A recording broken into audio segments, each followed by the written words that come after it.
Jornada Missão de Vida destaca hoje a jornada de atualização da equipe de jornalismo da Rede Vida, Luciano. Os jornalistas do Canal da Família participam de um ciclo de palestras visando aprimorar a informação e a formação no trabalho diário.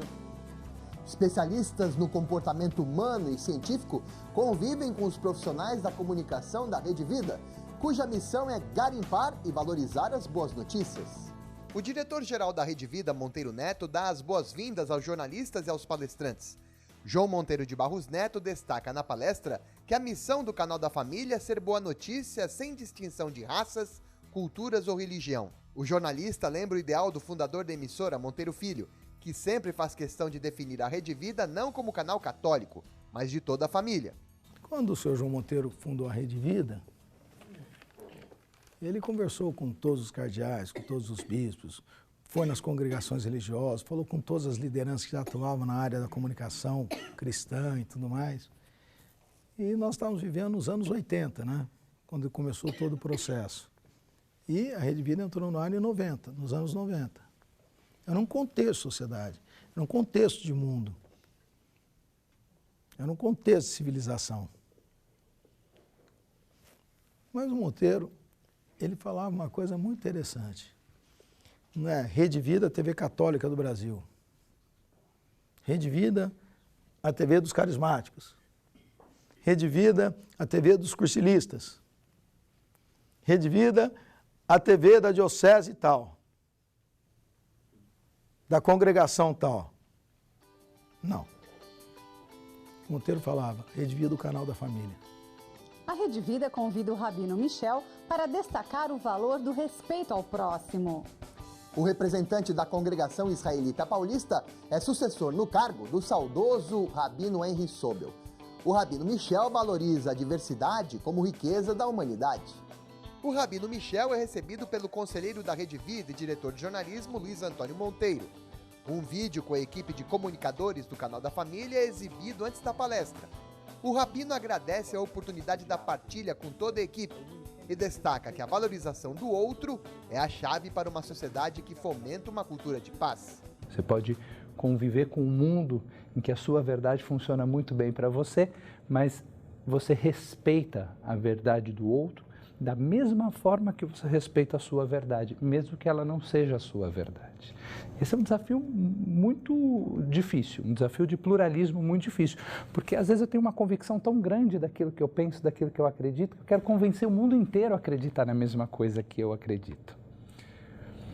Mas temos que saber que o que funciona para a gente não funciona para os outros necessariamente, e aprender a conviver com isso é um desafio enorme, mas absolutamente necessário, porque no passado, quando uns quiseram impor sua verdade sobre os outros, o resultado foi a matança, foi a tortura, foi a guerra, foi a morte.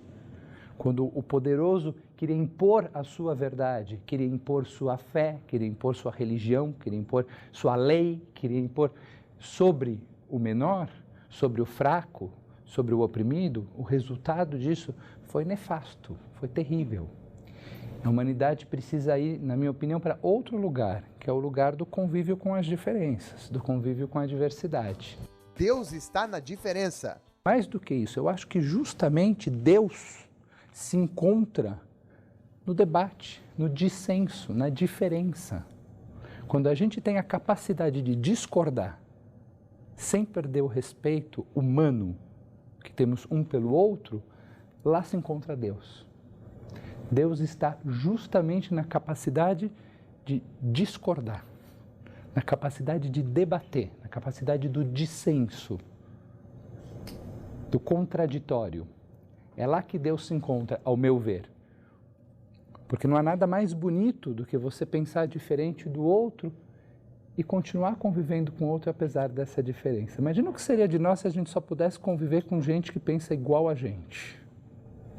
Cônjuges pensam da mesma maneira? Não. Pais e filhos pensam da mesma forma, professores e alunos? Nem a gente com a gente mesmo. Tem lados nossos que puxam para um lado e tem lados que puxam para o outro. Hoje eu estou pensando uma coisa, amanhã eu posso pensar diferente. A diversidade vive dentro da gente. Então, aceitar a diversidade no mundo é aceitar a gente como a gente é. E se Deus nos criou desta maneira, seguramente existe uma enorme sabedoria por trás disso. Deus e as escolhas do povo judeu. O porquê daqueles homens e mulheres terem sido escolhidos como primeiros patriarcas e matriarcas. Por que Abrão? Por que Sara? Por que Isaac? Por que Rebeca? Por que Jacó? Por que Raquel? E por que Leia? Por que esses homens e mulheres foram escolhidos para serem nossos patriarcas e matriarcas? O que os diferenciava do restante da humanidade? E aí existem 3 respostas principais. Nunca no judaísmo vai ter uma única resposta. Quando alguém disser para vocês alguma coisa no judaísmo e responder de uma só maneira, saibam que ele está escolhendo uma resposta em detrimento de outras, porque no judaísmo realmente as respostas são sempre no plural. Então, por que patriarcas e matriarcas foram escolhidos? Primeira opinião, porque tinham fé, porque acreditavam. Tinham uma fé acima da média, acima das outras pessoas. Acreditavam com especial convicção. E por isso essas pessoas foram escolhidas, por sua fé. Essa é a opinião número 1. Opinião número 2, não foi a fé que fez com que essas pessoas fossem escolhidas, mas a obediência. A capacidade de seguir normas, de seguir regras, de seguir preceitos. A obediência fez com que esses homens e mulheres fossem eleitos como patriarcas e matriarcas. A terceira opinião, que é a mais interessante de todas, na minha opinião, é a mais inesperada de todas, e ela de alguma forma contradiz ou pode contradizer a primeira e a segunda. A terceira opinião é que esses homens e mulheres foram escolhidos porque eram capazes de protestar. E aquele que é capaz de protestar pode ter fé, mas precisa estar preparado para, eventualmente, questionar sua própria fé. Aquele que é capaz de protestar pode ser obediente, mas precisa estar equipado também com a possibilidade de, quando chegar o momento, desobedecer. Porque existem momentos da vida que o certo é desobedecer.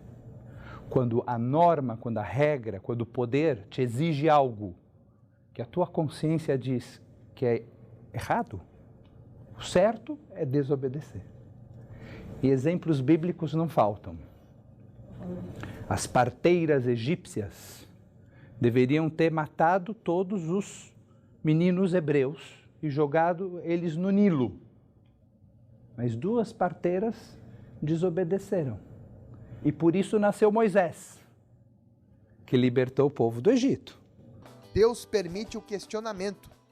Um exemplo, quando o povo constrói o bezerro de ouro e substitui Deus por uma estátua, né, cometendo o pecado da idolatria, Deus diz: vou destruir os filhos de Israel e vou iniciar uma nova nação com você, Moisés. E Moisés vira para Deus, com toda a coragem do mundo, imagino que ele deva ter respirado fundo, e fala: Deus, pense bem, o que vão dizer os egípcios de você? Vão dizer que você libertou o povo de Israel do Egito para aniquilá-los no deserto, para destruí-los no deserto. Deus fala: tem razão, e não destrói o povo. Que fantástico, que maravilhoso. Vocês acham que Deus realmente estava preocupado com o que os egípcios iam dizer dele? que essa história quer nos ensinar? E justamente é no encontro, no diálogo, que a gente tem a possibilidade de aprimorar as nossas decisões, as nossas convicções, a nossa experiência humana. É no encontro com o outro. O padre Dario Bossi também faz parte do ciclo de palestras para os jornalistas da Rede Vida.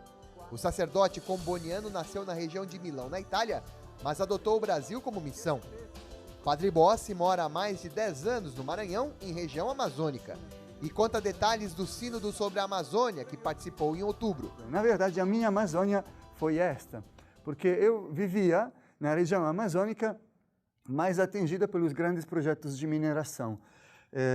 Nesta região, na Amazônia Oriental, né, na divisa entre Pará e Maranhão, no projeto maior de mineração no Brasil, que é o projeto Grande Carajás, um projeto de exportação de minério de ferro até o Porto de São Luís e daí para a China, para a Europa e para os Estados Unidos. A maior mina de ferro a céu aberto do mundo se encontra no bioma mais frágil do mundo, que é a Amazônia. Aqui já vemos um dos paradoxos da Amazônia, né? Uma das chaves de entrada que mostra o grande conflito, a grande disputa a que esse território tão frágil, tão precioso é exposto. Isso significa toda uma infraestrutura muito consistente, porque os impactos da mineração naturalmente não são só o buraco em si, né? Mas é toda a infraestrutura de exportação que atravessa um território de 900 quilômetros, portanto 27 municípios, mais de 100 comunidades, uma bacia de 2 milhões de pessoas atingidas por uma monoeconomia imposta, né? A gente define isso economia de enclave, imposta a um território tão grande. A conexão da mineração com a siderurgia, a etapa ainda da primeira época da Revolução Industrial, né? Da nossa siderurgia no norte do Brasil, e a poluição, esse é o lugar onde eu vivo. Esse é pó de ferro, sim, que vem da siderurgia. Perigo na Amazônia. Essa é a minha Amazônia, mas tem muitas Amazônias dentro de uma Amazônia só. Uma coisa interessante é que a Amazônia é o segundo sistema geopoliticamente e estrategicamente mais importante, mais relevante no mundo. O primeiro é a região do Médio Oriente, devido principalmente aos recursos do petróleo. O segundo é interessante que seja a Amazônia, porque se a gente compreender a Amazônia geopoliticamente pelos interesses dos recursos, estamos percebendo que também este será um dos campos mais disputados. Já está sendo pelas grandes potências e pelos grandes interesses do mercado. Depois veremos tanto pelos minérios como pela água, que é a grande disputa do presente e do futuro. É, porém, também o segundo bioma mais ameaçado no mundo, aquele que, pela emergência climática, mais corre perigo de graves alterações. Sabe qual é o primeiro? Eu nunca teria imaginado, aprendi recentemente. O Ártico. Faz sentido pensar, né? Porque na emergência climática e na mudança do clima é o bioma que vai se transformar mais rapidamente. Mas o segundo é exatamente o nosso, da Panamazônia. Amazônia, reguladora divina. Aqui, os 5 grandes dons que a Amazônia nos dá, né? Às vezes a gente erra, eu também errava, né? Dizendo a Amazônia é o pulmão do mundo. Isso, na verdade, não é bem certo, porque a quantidade de oxigênio que a floresta gera é mais ou menos a mesma que ela recupera na síntese clorofiliana, né? Então, o balanço é mais ou menos 0.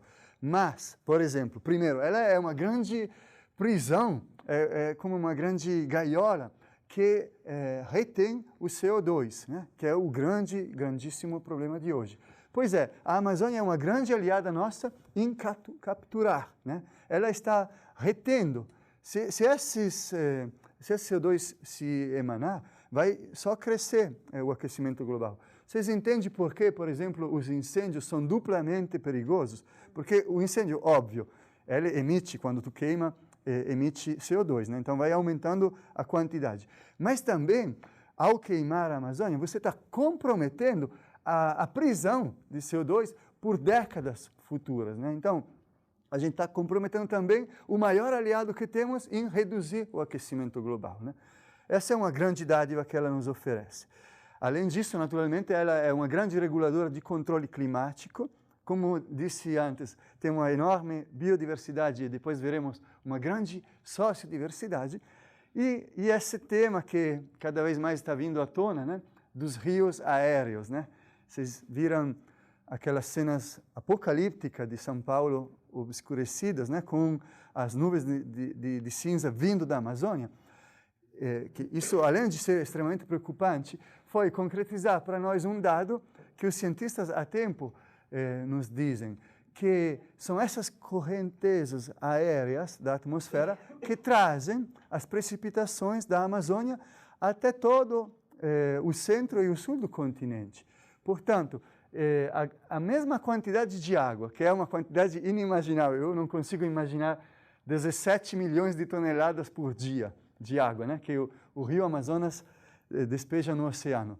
17 milhões de toneladas de água por dia. Esta mesma quantidade, mais ou menos, é comparável, é o tanto de água que as árvores evaporam, emitem para a atmosfera e que percorrem depois com rios, são chamados, os cientistas usam essa metáfora, os rios aéreos, percorrem as correntezas para depois se transformarem em precipitações na parte central do Brasil, no Planalto Central do Brasil, e também no Uruguai, no Paraguai, na Argentina, né? Então, se a gente for olhar, por exemplo, no planisfério, a mesma latitude, né, do sul da Amazônia, em outros contextos, como na África e na Austrália, que são atravessados por aqueles paralelos, tem desertos, o deserto do Kalahari, o deserto da Austrália. Por que não tem deserto no Planalto Central, em Brasília, ou aqui, né, em Rio Preto, ou no Paraguai? Exatamente graças a esses rios aéreos, né? Então, vocês percebem como o serviço, o dom que a Amazônia faz, não é só para os que moram na Amazônia, mas pelo menos para o continente inteiro, né? Amazônia Urbana.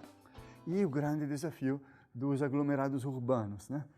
Eu já acho um absurdo, vindo de uma cultura diferente, que é a cultura europeia. Pense que coisa estranha.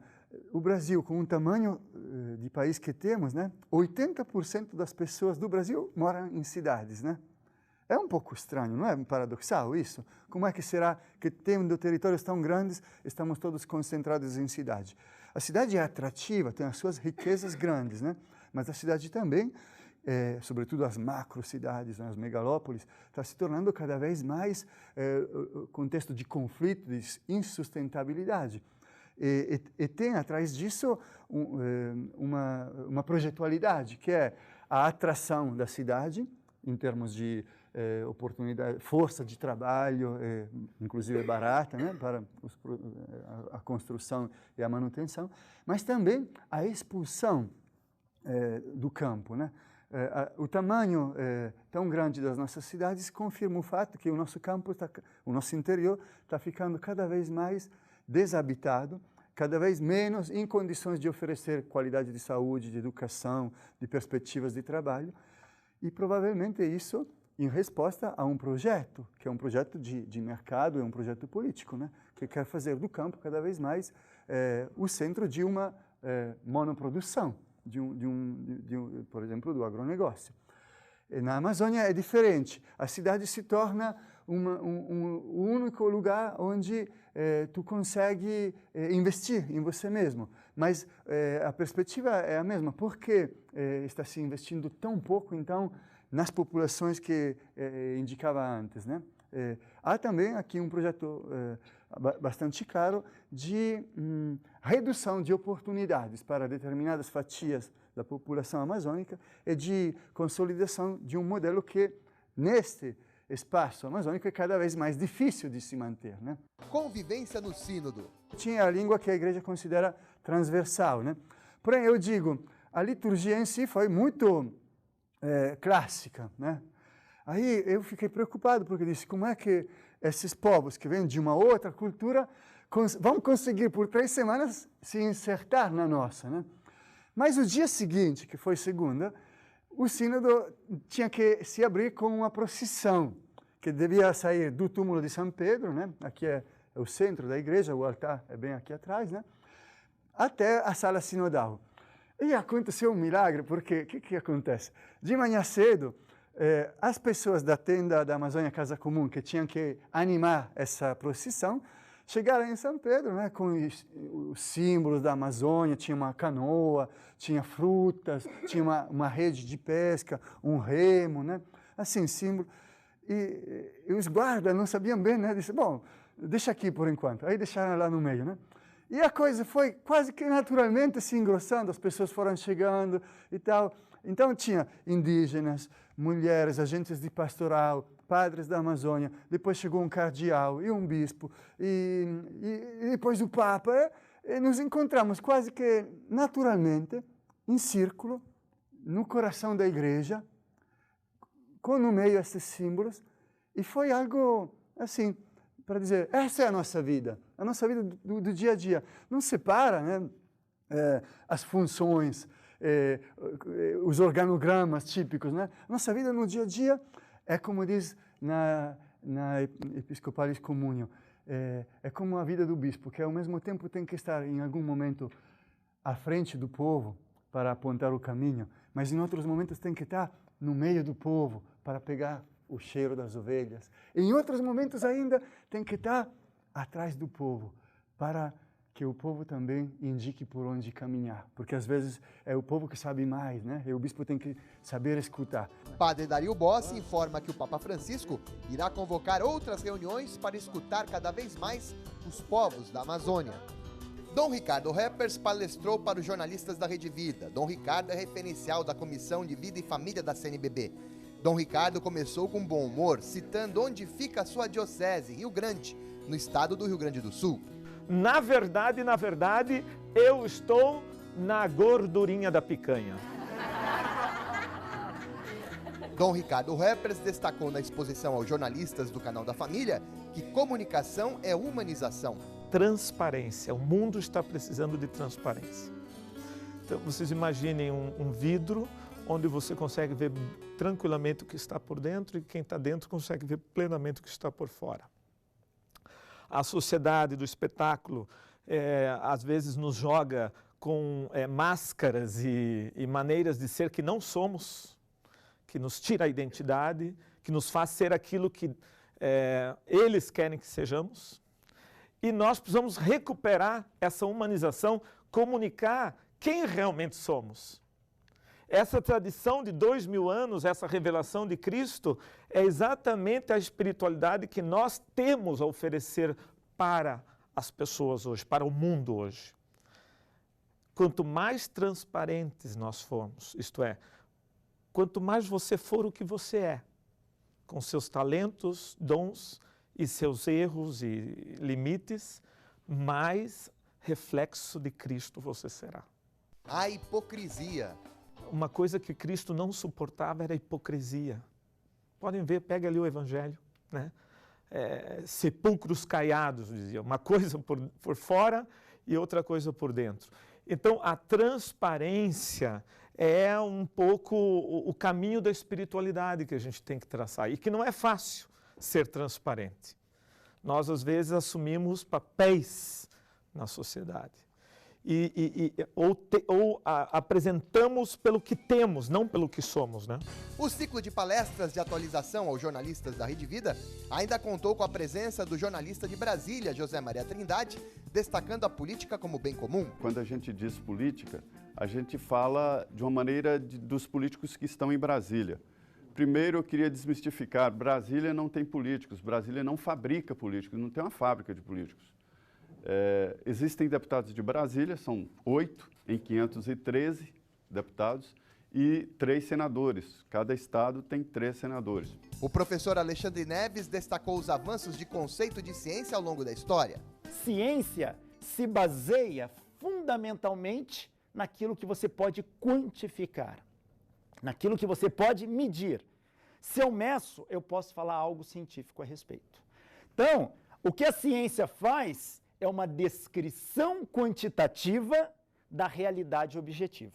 E realidade objetiva está associada com aquilo que eu meço. Isto é ciência. Então, a ciência não faz parte do campo da ciência trabalhar com aquilo que não se mede. Padre Márcio Tadeu e Padre Alisson Parro enfatizaram que ser cristão é ser plural, conviver com outro, porém sem perder as convicções de fé. Um fundamentalista não consegue responder as seguintes perguntas. O que está escrito nesse texto? Como está escrito? Por que foi escrito? Para quem foi escrito? Onde e quando? Que são as regras básicas da interpretação. Ele não consegue responder isso. Então a exegese, vamos dizer que ela busca responder essas perguntas. Eu, quando vou fazer a reflexão, eu tenho que me valer da exegese para entender o texto. Depois da exegese, eu tenho que fazer hermenêutica. O que é? A interpretação. Hermes, deus grego da interpretação, o que é isso? Pegar aquela mensagem que eu reconheci no texto e trazer para a realidade. Senão, o livro só fica um livro, uma reflexão intelectualista, algo do passado. O gerente operacional Ivan Cunha, juntamente com Denis Fernandes, supervisor da Rede Vida em São Paulo, expuseram os avanços tecnológicos da Rede Vida em 2020 e Ana Paula Provazzi os avanços do Canal da Família pela internet. A especialista em recursos humanos Shirley Tonon destacou os desafios da humanidade no mundo cada vez mais digital. Ao final do encontro, a equipe da Rede Vida elegeu o slogan que irá marcar a TV em sua programação em 2020. Mas aí fica a surpresa para você que nos assiste. Aguarde o primeiro dia, hein?